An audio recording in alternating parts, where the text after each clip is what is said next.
This lecture I usually give before, but you've already heard about kind of how certain deep networks are aligned with the ventral stream. So that's what this collaborative breakthrough is about. So I'm just going to just breeze through that and give you kind of my view on kind of how I think about those results. This is what I mean by this collaborative breakthrough. So remember, I set this up by saying, we need encoding models that could align with neurons, whatever level of IT they're recorded from, whether they're layer 2, 3, layer 4, or layer 6, as I just said. We'd like models that could explain their responses. And they were not explained. This is sort of a median explained level of response of neurons on the x-axis, on the y-axis here. So we'd like these bars to be higher. What the collaborative breakthrough was about is we found models that started to be much higher than any of these original models here. And the context for that is when you think about the models that I showed you so far, the way I think about it is that these are complicated, deep, nonlinear models. And there's a lot of parameters in them that you either pick by intuition or some other way that are not the neuroscience experiments like the kinds that I showed you. They don't tell you how to set the synaptic weights, say, between V4 and IT, or even between V1 and V2. Those are parameters of these models that are not easily to tune based on neuroscience experiments of the type that I showed you some of our data, but similar experiments that I think you had reviewed for you over the last couple of days. So that was the fundamental lurking problem here of these models, or at least that's how I think about it. And the way that problem was gotten around, and it's not fully gotten around, but the way progress has been made on that problem is to shift the goal of the models to include another problem, which is the problem of actually solving the task, and then allow the optimization of those models to tune some of those unknown parameters to then in a way that just best does the task. And it then turns out that those models are better aligned with the neural data than the prior old models. That's a summary of the breakthrough. So this is Dan Yeamans and Ha Hung, and they were people who were very involved in this work in my group when this was happening in 2013 or 14 or so. And these papers here. And Dan is a professor at Stanford at the moment. And so here's kind of the big picture again. You have a deep convolutional neural network.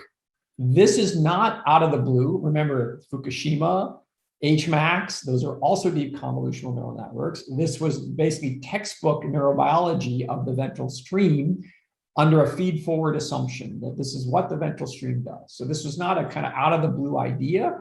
And so neuroscience in some sense had already been framing this as kind of the right family of models to be exploring. As I showed you, others were already exploring that family.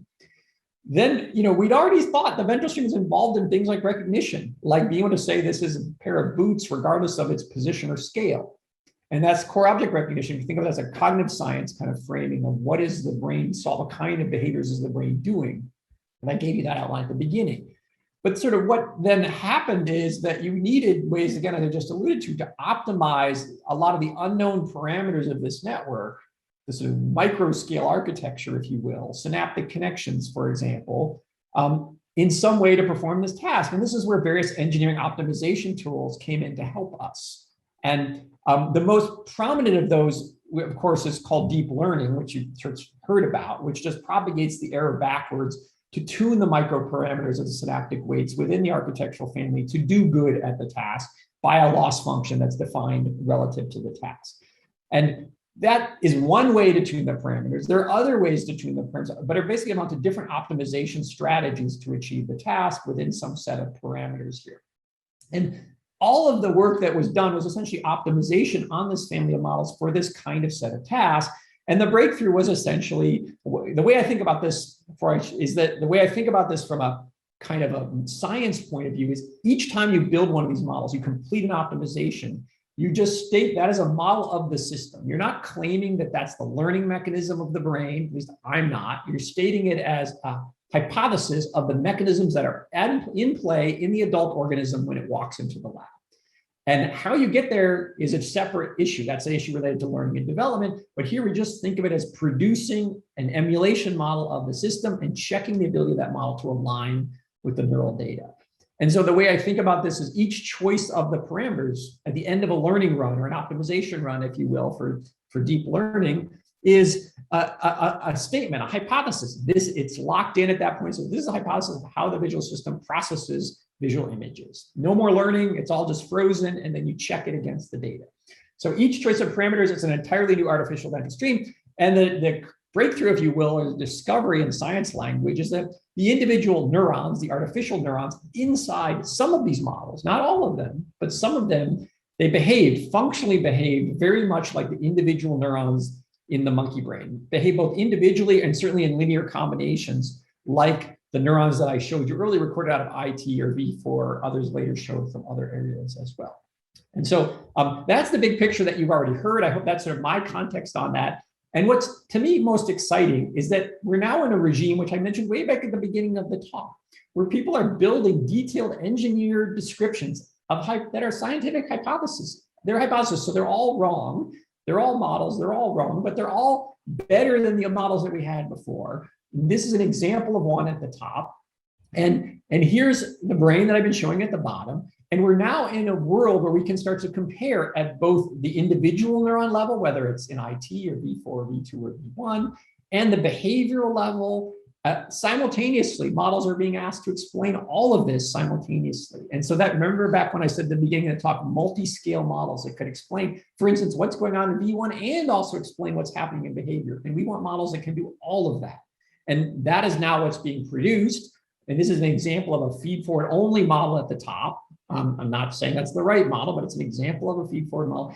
And the way, I just want to remind you, the way we make these comparisons is, first of all, it's not just hit IT, it's hit all of the data, but the way we make a comparison, say within IT, is for any recorded neuron in IT, we look for an in silico artificial neuron or a linear combination of neurons whose responses are similar to that IT neuron. And then we check it on how well it predicts that IT neuron's biological response on held out images. And that's the measure that we use that we call explained variance. We do that for a bag of neurons, then we get an average score, and that kind of gives us a score for IT. We can do that for V4 and V2. And those are the kind of things you've been hearing from others, and we package that in a platform called BrainScore, trying to be a thing for the community, because it's not just our lab producing this data, it's many labs producing data that need to be explained by these kinds of models. And the upshot of all this and the breakthrough, if you will, is that the models suddenly started to predict the data much better than they were before. Here you see the red line lining up much better with the black line than the prior data I showed you. We don't have to call this neuron a chair neuron anymore. We can call it, neuron of type 12 or some number we can give it, but it's something that is much better aligned with the data. Here's it's not a face neuron. It's something that can predict the face neuron quite well. It aligns with the artificial neuron is aligned with a biological neuron. And the one big picture context to all of that, which I think you've heard that before, so I'm going quickly, is that we had noticed, and this was sort of backdrop to the work, that models, each dot here is a full ventral stream model. So it's a full ventral stream model, and this is explained variance on the y-axis. And this is its accuracy. This is accuracy on ImageNet challenge, a computer vision challenge on the x-axis. And we noticed that, actually this isn't ImageNet, it's a related challenge, but it's a core recognition challenge. But we noticed that models that were good at these tasks tended to align better internally with the neural data, which is again on the y-axis. So if you do good on the x-axis, you tend to do good on the y-axis. And the breakthrough was essentially that better optimization tools created better models on these tasks, which resulted in models like this one that we talked about in 2013 or so, which was much better at explaining the neuroscience data, the examples I just showed you. I'm giving you this by way of context to say optimization within architecture framework is a virtuous cycle that then leads to models that are better explaining the neural data. Now that begs the, and you've probably all heard this story before. I hope that you've heard this is just my perspective, but I hope that you can also realize, like, you could say, well, could we just keep engineering better and better models, and will they naturally explain the brain right? And if you think that through, at some point you realize it can't be true that you can just do this forever. And in fact, we've already seen that you can't just optimize for tasks and assume that this will keep going up. It just so happened that there was a time where we were in a regime where it did work to some degree. And now we need other changes to make even better alignments with the brain. Okay, so the big picture summary of all of this is you kind of had this, I think of it as an implicit collaboration between scientists, labs like myself and others, and engineers who are good at optimization around specific assemblies of neural network mechanisms. And that it then creates hypotheses for brain science. And again, some of them are more correct than others, and we can check their goodness as well. And I've been telling you this story in vision, but others have been taking this same approach, not just in vision, but other areas like audition, somatic sensation, decision-making, motor planning, control, navigation. This is the same general idea of optimize neural networks within a task space and then check against the neural data and then close this loop, update the models based on the deviations from the neural or the behavioral data, and then re-update the models. And really, that's just good science with engineering as a tool. Okay, so then I want to point out, though, for those of you who say, well, look, what's the point of this as a point of understanding the brain? It also has AI payoffs. And you might know that sort of as deep learning kind of came on the scene right around the ImageNet challenge around 2012, there's not a coincidence that they would point out that these models actually had their architecture based in sort of ventral stream architecture, but inspired by theories of how the brain recognizes patterns as one of the sort of founding building blocks of these models. And again, that again had been already around for a while, and then it kind of took over a lot of so-called AI, not just deep inference, but deep learning broadly for other application problems, as you know. So now I want to turn back to like the ongoing science. Like this is not the end of the road. It's an interesting intersection, but what's going on next? So a big picture summary that you should take, and again, this is all background now, is that particular ANNs, not any ANN, but some ANNs optimized in particular ways can now reasonably accurately explain and predict. It can explain the detailed workings along the ventral stream and predict the workings of the ventral stream at the single neuron level and the behavioral level and the population of neuron level. Not perfectly, which is why this glass is half full and not fully full. If it was perfect, I would draw this as full. But it's far better than it could before, and we can quantify that, and we have quantified that. But we can also see that no ANN, none of these models yet aces all the behavioral and brain tests that we have. It doesn't fully predict the explainable variance, even accounting for the cross monkey thing that we talked earlier. It doesn't fully explain the behavioral data as well. And I'm not showing you that. You'll have to take it for granted. I could talk about that, but we know it's true to not be perfect. So you need to hold this in mind that it's good, but not done. Okay, so that's progress, but not done. And to help the field say that if we are done or how far done we are, and to keep people motivated on multi-objectives, not just explaining V1, not just explaining V2, not V2, all of this, we've tried to build this platform I referred to Brain Score, and I think you'll hear about this, you have already from others that many of you may want to use to submit your own models to say how good do they fit the neural data and the behavioral data across these different levels of the ventral stream. And again, we think this is just in service of good science, which has to explain all of that. So the summary of this is that there's clear scientific progress, but there's still incomplete, demonstrably inaccurate in important ways.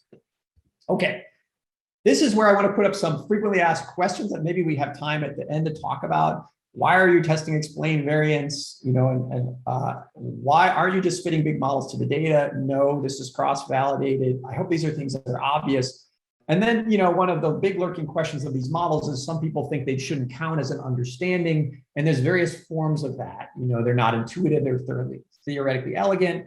There's little, if you're a vision scientist, you don't give information about why how the pixels matter, or how do you improve to make the next model? I think that's a really good question, or how do you generalize to other problems, sort of an AI motivated. I'm going to put this up as a thought experiment, and I'll put it up again at the end, and we could sort of talk about some of these things if we have time. But again, this is all by way of review of just trying to say, look, we have these models, they're pretty good, better than before, but not as good as we want them to be. Okay, so are the best matching in silico networks, do they count as an understanding? I referred to it, like some people disagree with that.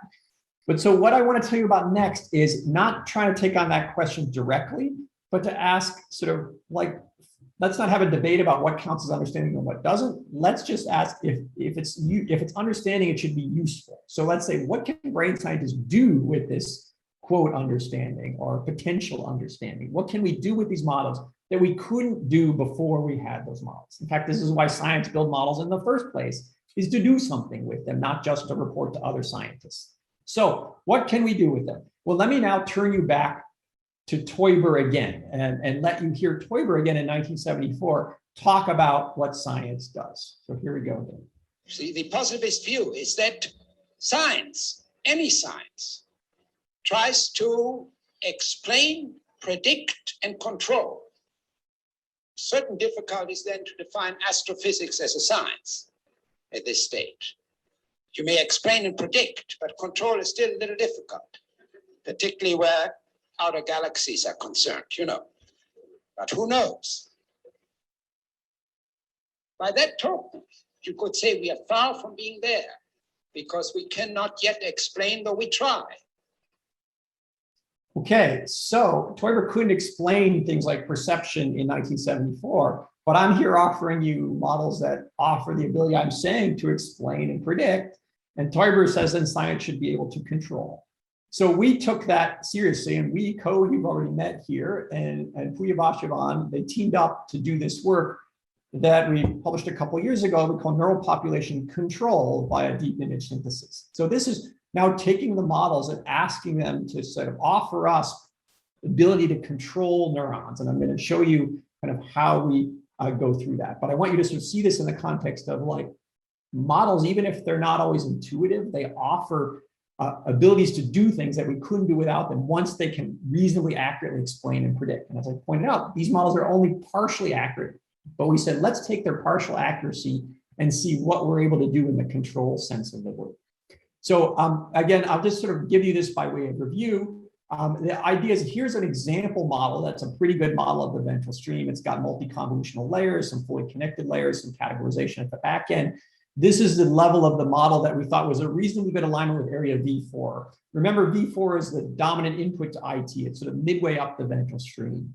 We started with V4 because we thought it would be easier to get this to work in a mid-level area like V4 rather than trying to go all the way to IT.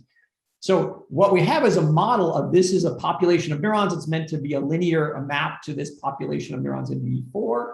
And so we claim that we have models that are pretty good at doing this. And so now what that offers is the ability to say, well, let's turn this around and say, if our goal is to control the neural activity in V4, say of individual neurons or populations of neurons, we call that a desired neural state of, in this case, area V4. That's a so-called control goal. Then the model can give us ways. What the model's doing is specifying how pixels ultimately drive neurons. That's what the model is about. It's an encoding model. It goes from pixels to neural activity. So the model offers the ability to say, specify the pixel combinations to design precise patterns of light energy, i.e. pixel patterns, that are shown to the eyes to try to set the brain into different neural states of our choosing. That's why it's called control. We, the experimenters, decide what the state is. We ask the model to give us the control image. Then we're going to go ahead and test did that control image drive the neurons into the state that we desire.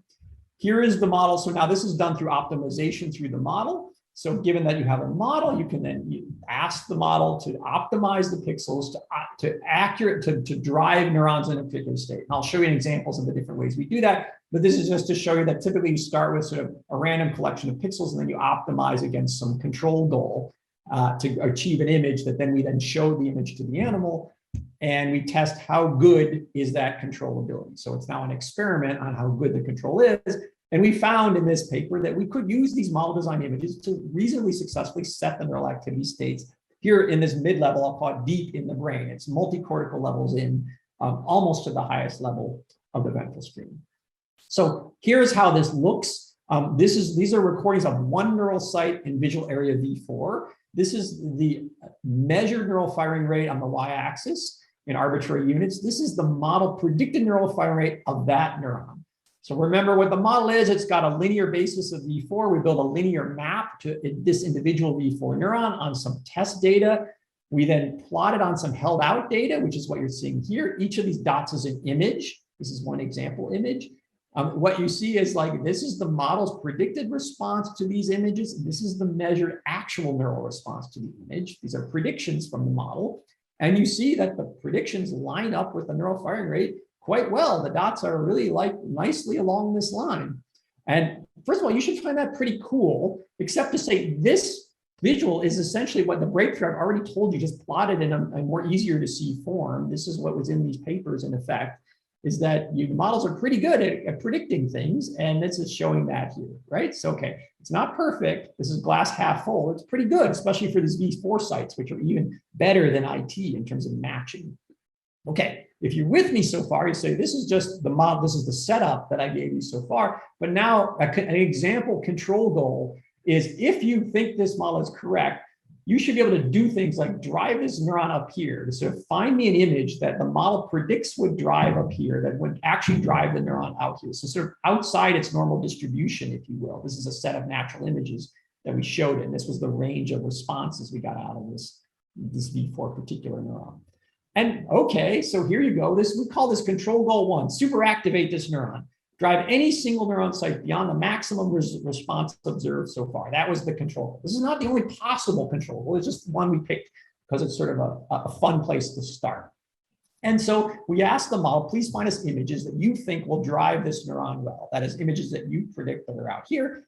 We do that optimization procedure that I described, and we did it within the so-called receptive field of this particular V4 neuron. These are the images it came up with those optimization procedures I showed you earlier. Now, we didn't ask the model to make these images look like cars or dogs or anything. There's some constraints on the optimization, but we said, just get this neuron to fire, please, in whatever way you can. And these are the kind of images it came up with. These are 5 different initializations of these runs. I remember random start points, and you can see they're kind of similar, and maybe you want to interpret them in certain ways. But regardless, these are proposals, if you will, of control images from the model to activate this particular V4 neuron. Then we go ahead and show those back to the animal, and we see, did we actually get the neuron to drive up here well? And here are the results of this particular neural site. These are the red dots. These are these 5 images. These are their neural responses here on the y-axis. And you remember the model's predicting them to be way out here at these units that are, in this regime here. And they actually are high. They're higher than anything that we've seen out of the natural distribution of images so far. So that's a success to me, is like, wow, we were able to drive that neuron outside its regime under the model direction. So that's control success, but it's not the control we would desire, because it should be on the diagonal. If everything was perfect, these points would be right on the diagonal. The model would say it's at unit 6 and it would be at 6. It's not there. So again, glass half full gives us some power. Glass half empty, probably why we're not on the diagonal. But you can see this is on the road to like, okay, models already give us power even in this kind of early stage of models. And as we improve the models, we think this control will get even better. Let me give you another example that excites me even more than that single neuron example. The idea of setting the V4 population into a state. So not just one neuron being high, but what if I want, here's 40 V4 or 38 recorded V4 neurons. This is called a population control goal, like a neural state, if you will, where you say, I'd like, I don't know, neural site 12, just to pick a site out of a random set. This is just one example control goal. I want this site to activate very much, and I want the other ones to not activate at all. So now I'm asking the control goal that's much more complicated. It's a population control. Give me this high, give me all these low. You can imagine I'm like, give me every other neuron high and every other one low, or the even number of neurons high and the others low, or some other random pattern we could think of. In principle, you could do any of these things. We only did this one thing so far to just test it out, like try this one. Please, Mr. Model, could you please come up with some images that do this control goal? This is non-trivial because these V4 neurons, we're recording them, these 38 neurons, they have overlapping receptive fields. So it's not as simple as just putting energy into one part of the visual field. All the energy is going to go into this part of the visual field, but it has to somehow target neuron 12 with some clever pixel arrangements that doesn't activate the other neurons. And if you just search through image databases, where again, we collected about several, I think it was a couple hundred images, Co will remember exactly, and you just look through the image database for the image that best did this control goal, this was the best image. It happened to be an image of this random floating chair. It activated site 12 pretty well. Unfortunately, it activated a bunch of the other sites as well. So this is, not a bad, not terrible control, but it's, clearly not desired and not looking exactly like what's at the bottom. And so we said, could it do better? And, of course, humans could stare at this for a while and say, well, I think we should put some black lines and that'll be neuron 12. We could kind of try to do that. And then, well, how do we shut down neuron 38? I don't know. We could try to do that with our minds, and we probably wouldn't get very far. But the model's like, I know what to do. I have access to all of this. We'll let the machine optimize this. And this is what it came up with. It said, this is my proposal for what you should show if you really want this neural state to happen. It's not an image of a chair. It's not an image of anything. I don't know what it is. It's just what the model proposes. We call it a synthetic controller image. You see it has sort of remnants of some of the structure you see in this image. That's sort of interesting. But it's sort of like, it's whatever the model proposed, and we just take it at that. It's the model's proposal. Here's what it did when we showed this image to this same group of neurons. It activated site 12, great. And it also tended to have less activation on all of these other sites. But that's pretty good. So progress relative to where we were, but it's not perfect. This red line should be down lower, and this red line should be down low, and these should be 0. So again, glass half full, progress, but glass half empty, not quite there yet. But I hope you can see the sort of potential power of this without needing to engage on the word understanding. The tools of the models offer embedded knowledge that can be used to do things that are useful, like drive neurons into certain states. That then leads to sort of possible behavioral control goals, possible ways to intervene in brain dysfunction that the models enable, even if we don't have good intuition about their nonlinear processing. And so I want you to take that from this presentation part so far. And Tiago, I see you asking, have your hand up. Go ahead. This failure to completely not activate the other neurons, was it something predicted by the model, or in the sense that the model could not, when designing the stimulus, synthesize an image that it would silence, or it was something that the model predicted that those neurons would be silent, but then the data showed that they were? Yeah, that's a great question, right? Because one thing the model could say is there is no way to achieve that control state from what I see. And in some cases that was true, and Ko will remember better than I did because he was a primary author on this work with Kuyabashiban. In some cases, some setups, the model would fail to find things. I think in this example, the model thought it could do better than it actually did, just like in the example I showed with the single neuron.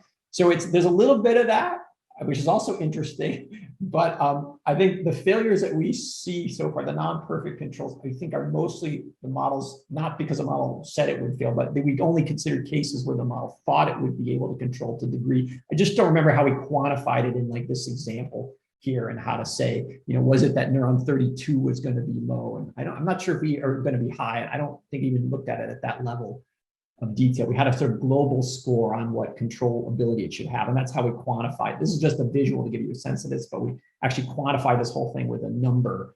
And usually the number ended up being lower in the experiment than the model predicted it should be able to get in terms of an overall kind of softmax score on this example here. I don't know if that helps, Tiago. But it's a great question. And it's another area of exploration of models. What does negative activation mean? It's a good point. So these are arbitrary units. So I think we zeroed this, and again, Ko may need to jump in and help me with the sort of the average firing rate or the background firing rate to just the gray image.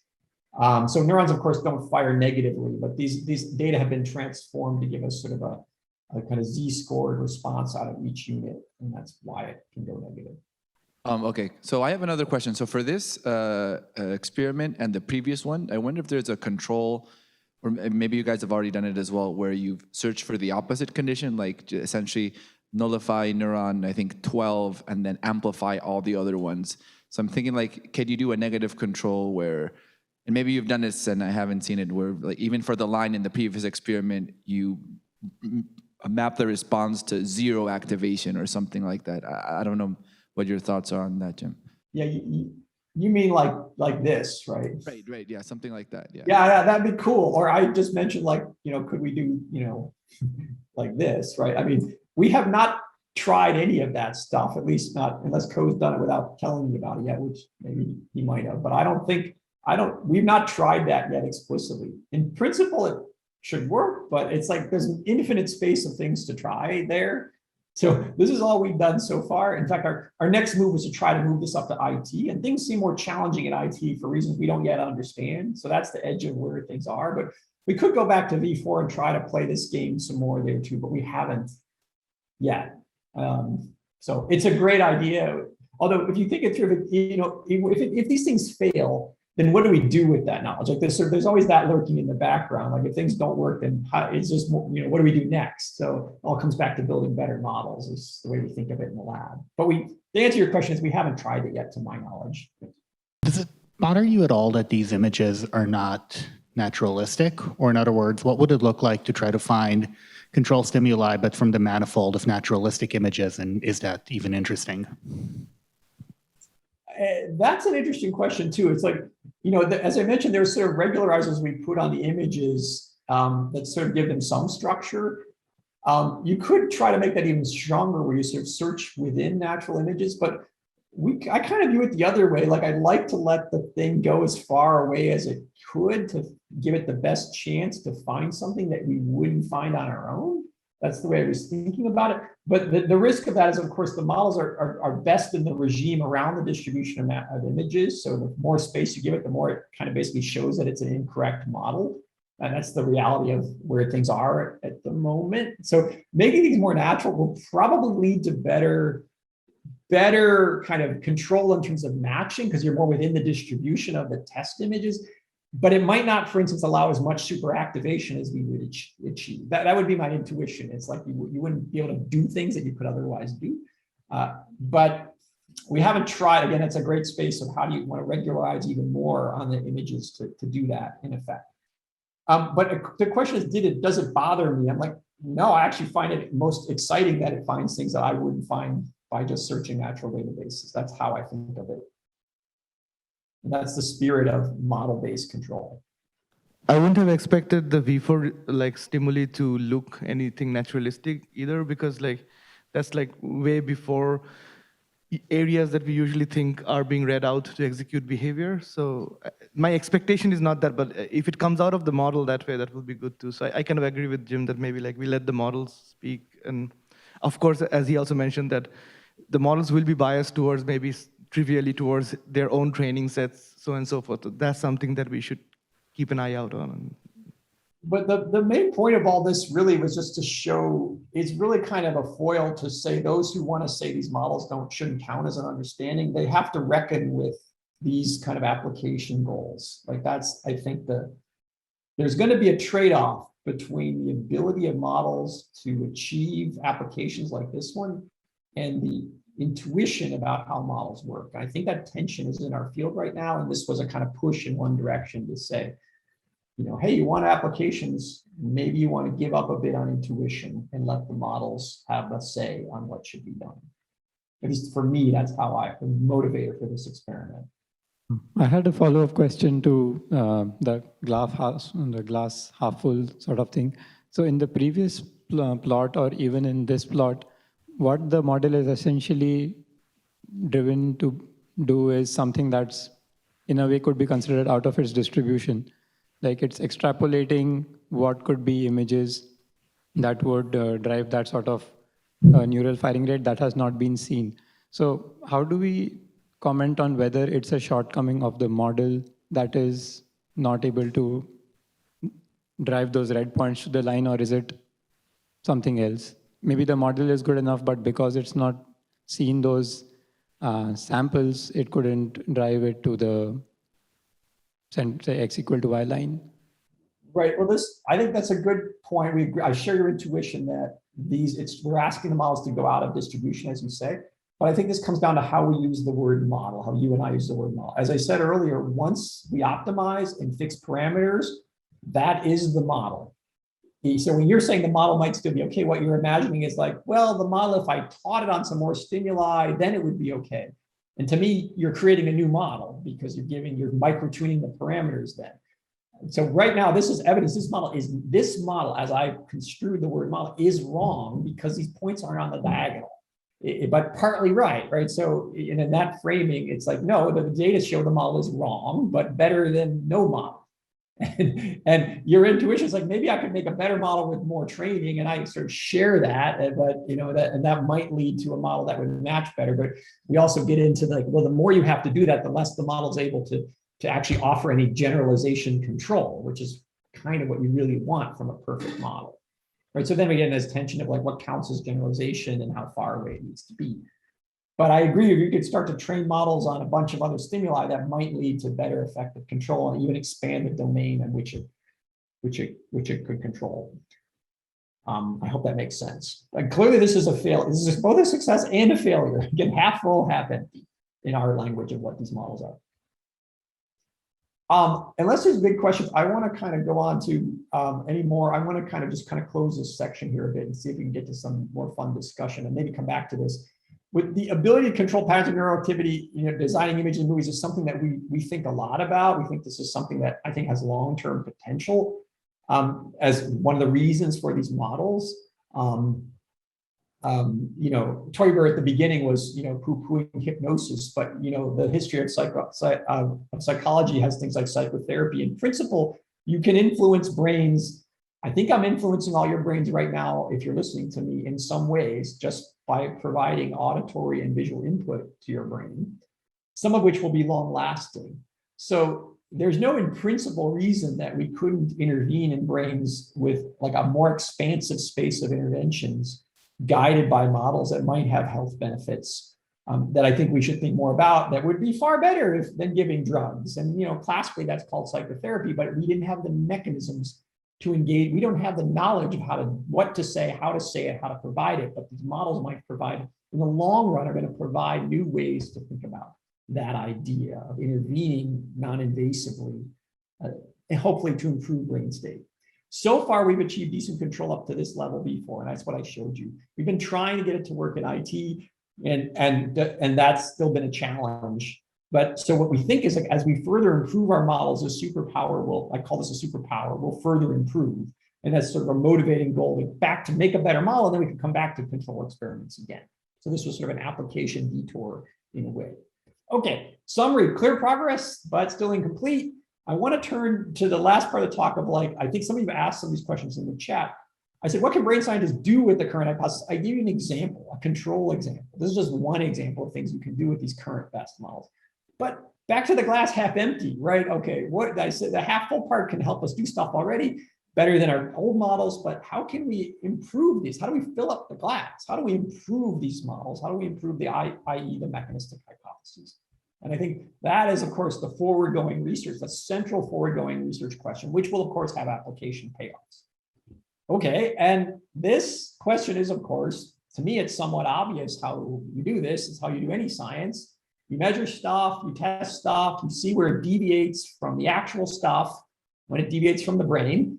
Then you build new models that better match the deviations that you see. Then you use those as the new hypotheses. So the current best models, they become the new hypotheses. Then you measure stuff, you try to compete the models against each other, measure more things, and you go ahead and build new things that close the gap on the residuals. This loop, that's science, measure, build. This is usually, you know, the thing on the right is called hypothesis building, and the thing on the left is, you know, called experiment. And science should be doing both of those things. It's just that the hypotheses are more complicated. They're system level hypotheses. They're complicated. They're not hypotheses like IT does object recognition. That's kind of not a fully formed engineering hypothesis. Or the brain is a collection of neurons and that's who you are, which was the astonishing hypothesis that I showed at the beginning. Those are not engineering level quality hypotheses. So the problem is engineering level quality hypotheses are complicated, are not intuitive, but they can be built, they can be managed by machines just like any engineered system. So this loop is what needs to run right now. You've heard from others, and you will hear more probably about brain score and benchmarking models. And that's a big part of what's on the left, is that this is not just one type of measurement, but collections of measurement.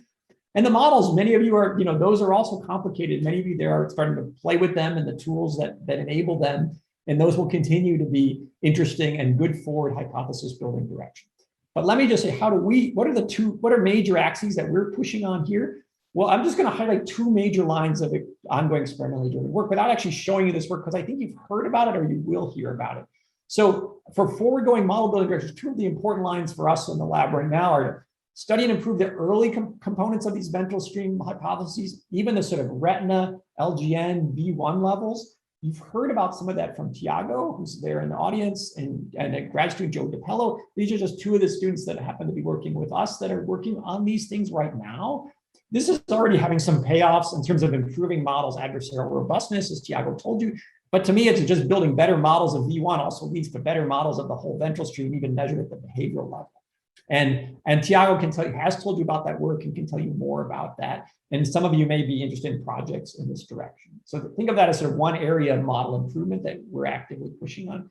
The other is to study, and some of you asked about this thing, recurrent feedback processes in the ventral stream. And this is work in our labs, but mostly been led by Co, who's also there, and try to measure recurrent processes and the effects of them, and also downstream areas beyond the ventral stream that interact with the ventral stream, because the ventral stream does not live in isolation in the brain. So that also will lead to new families of models that we think will lead to better alignment with even areas like V1, V2, and V4, which then in turn will lead to things like better control. So those are ongoing experiments and new model building that also needs to be done. But broadly, I want to say the organizing, and I have some backup slides if we have time at the end to tell you about both of those lines of work. But again, I don't want to steal thunder from Co and Tiago. The organizing goal of our field is to discover ever more accurate engineering level mechanistic models of the human visual system. That's what I think the organizing goal of our field is or should be. And again, measure current models against myriad measures, which we're cataloging in BrainScore, use those to build better models. These are examples of models. Those models don't just stand as models on their own. They can be deployed for AI applications, for us mostly in computer vision. They can be deployed for potential health applications, and I alluded to the ones that we think about longer term. They can be deployed to different ways to allow you to learn faster, like what images to show you to learn objects faster. Those are other things that we're working on. You can call that broadly connected to education, and probably other things that relate to vision that we're not even thinking about yet. But these models stand as our field's hypotheses, at least of visual intelligence at the moment. So I'm going to summarize some take-home messages that I tried to kind of give you today, and then I have some motivating slides at the end to kind of talk about kind of broader picture things, and then have a lot of time for discussion with all of you. So summarize, if you just fell asleep for the whole lecture here, this is the whole lecture in a nutshell. The background, the ventral visual stream produces an IT neural population representation that carries linear decodable image generalizable solutions for all the tested core object recognition tests we've done so far. We don't know if this is yet a perfect description. In fact, we know it's not a perfect one, but it's a very good description of the animal's behavior in core recognition regimes, is linear reads out of IT cortex. And then we also found, this was the sort of collaborative breakthrough, that optimizing some particular deep artificial neural network architectures for core recognition tasks leads to internal neural representations, neural patterns of firing in artificial neurons in some of those ANNs that turn out to be remarkably similar to the internal representations of the ventral stream. Another way to put that is they're improved matches to the internals of the brain relative to prior models that existed before, but still only glass half full, only half full. This result, if those of you aficionados, somebody mentioned faces may be special. This result includes face neurons, by the way. Often people think of that as a separate system. Those face neurons naturally fall out of these kind of optimizations. You don't need to create a separate system, but it's interesting to think about if you do that. And I want to also say, this audience is, I've mentioned this, but I want to re-emphasize it. This result is consistent with, but does not imply that the brain learns by classical backprop. In fact, we don't think the brain learns by backprop with supervised examples. We just view that as an engineering trick to get an optimization that then aligns with something that evolution came up with in a different direction. And that's my preferred interpretation of these results. The result that an optimized neural network by backprop matches the brain does not mean the brain is running backprop. And so I think of this as species A as primate vision is optimized by evolution and postnatal development on supervised mechanisms. That's our standard hypothesis, of course, in neuroscience and biology. But species B, as I'll call it, deep ANNs, they're optimized by engineers in a different way, but it's convergent in the sense that the system functions, the image information representations turn out to be reasonably well aligned, and that's why we see those matches. And that's important. It sort of provides normative framing on the ventral stream, but it doesn't mean that this is the way the brain is learning. I think that's an important point.